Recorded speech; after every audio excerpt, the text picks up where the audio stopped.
कांग्रेस के पूर्व अध्यक्ष राहुल गांधी ने प्रेस कॉन्फ्रेंस कर भारत चीन सीमा विवाद को लेकर केंद्र सरकार पर हमला बोला। उन्होंने कहा कुछ चीजें साफ होनी चाहिए। भारतीय सेना फिंगर 4 से फिंगर 3 जा रही है। मोदी सरकार बताए फिंगर 4 से क्यों पीछे हट रही है सेना।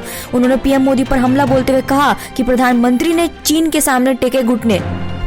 बहादुरगढ़ में किसान महापंचायत में किसान नेता और भारतीय किसान यूनियन के प्रवक्ता राकेश टिकैत भी पहुंचे। टिकैत ने मीडिया से बातचीत में कहा, हम ऐसी ही महापंचायतें करते रहेंगे। ये महापंचायतें लोगों को जोड़ने के लिए कर रहे हैं। प्रधानमंत्री मोदी कहते हैं कि हम आंदोलनजीवी हैं। महात्मा गांधी भी थे, लाल कृष्ण आडवाणी भी थे। उन्होंने राम मंदिर के लिए आंदोलन किया था।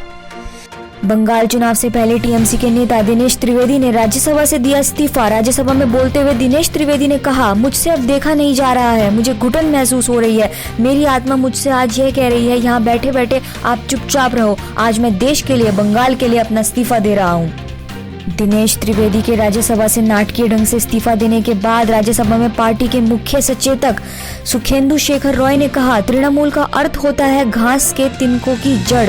इससे हमें एक और अवसर मिलेगा ताकि हम जमीन से जुड़े अपने किसी कार्यकर्ता को जल्द ही राज्यसभा में भेज पाएंगे। बिहार में कोविड-19 टेस्टिंग के नाम पर सरकार पर फर्जीवाड़े के आरोप लग रहे हैं। बिहार नेता प्रतिपक्ष तेजस्वी यादव ने इसे लेकर सरकार पर निशाना साधा। उन्होंने कहा कि मीडिया ने कोविड-19 टेस्ट को लेकर की जा रही कथित फर्जी एंट्रियों को उजागर किया है।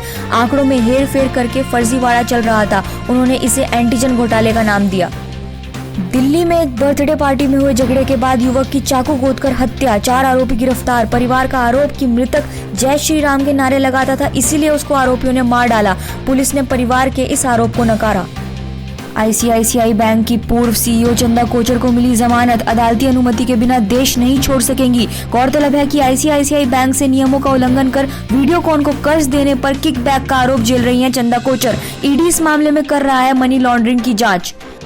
घरेलू विमानों में सफर करना अब हुआ महंगा, नागरिक उड्डयन मंत्री ने दी इसकी जानकारी। उन्होंने बताया कि घरेलू उड़ानों में 10 से 30% तक किराए में वृद्धि की गई है। न्यूनतम से अधिकतम किराए को बढ़ाया गया है।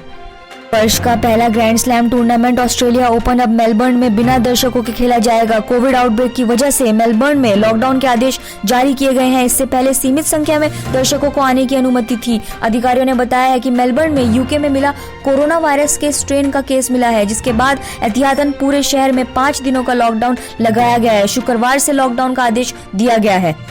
टोक्यो ओलंपिक आयोजन समिति के अध्यक्ष योशिरो मोरी ने महिलाओं को लेकर की गई आपत्तिजनक टिप्पणी के बाद अपने पद से त्यागपत्र दे दिया है। उन्होंने पिछले दिनों कहा था कि महिलाएं बहुत अधिक बोलती हैं क्योंकि उनमें प्रतिस्पर्धा की भावना होती है। 83 साल के पूर्व प्रधानमंत्री के इस बयान के बाद जापान में लैंगिक समानता को लेकर सार्वजनिक बहस छिड़ी है। उन्होंने आयोजन समिति की कार्यकारी बोर्ड की बैठक में कहा, मैं आज से अध्यक्ष पद से इस्तीफा दे रहा हूँ। उम्मीद है कि बोर्ड उनके उत्तराधिकारी का चयन जल्दी ही करेगा।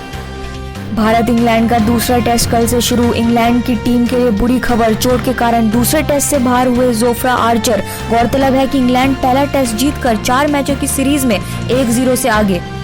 ये थे आज के मुख्य समाचार। खबरहटके.com के लिए मैं अदिति शर्मा।